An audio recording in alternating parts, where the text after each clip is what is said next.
असलामुअलैकुम दोस्तों, मेरी अज की वीडियो आ कपास दे सफेद मक्खी का बहुत शदीद अटैक आ देखो।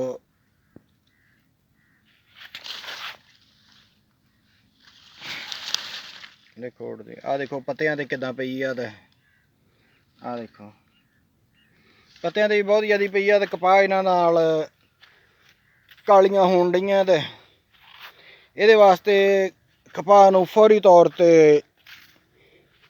स्प्रे मक्खी दी वाइट फ्लाई जिहनूं कहंदे आ, उहदी स्प्रे फौरी तौर ते कीती जावे ते इन्हां फिर जिहड़ा कंट्रोल हो जावे। कोशिश करके सीटा वगैरह कर लवे, सीटा ते पैरी इन्हां फिर कुछ कंट्रोल हो जांदे। ये वड्डी कपास जिहड़ी आ जिद्दां आ खड़ी आ ते जे कंट्रोल ना ही हुंदी दिसे ते फिर पोलो दी स्प्रे कर लवे। पोलो दी स्प्रे जिहड़ी आ उन्हां फिर खतरा हुंदा कपास उत्तों रुक जांदी आ ते और नहीं रिजल्ट नहीं पूरा दिंदे।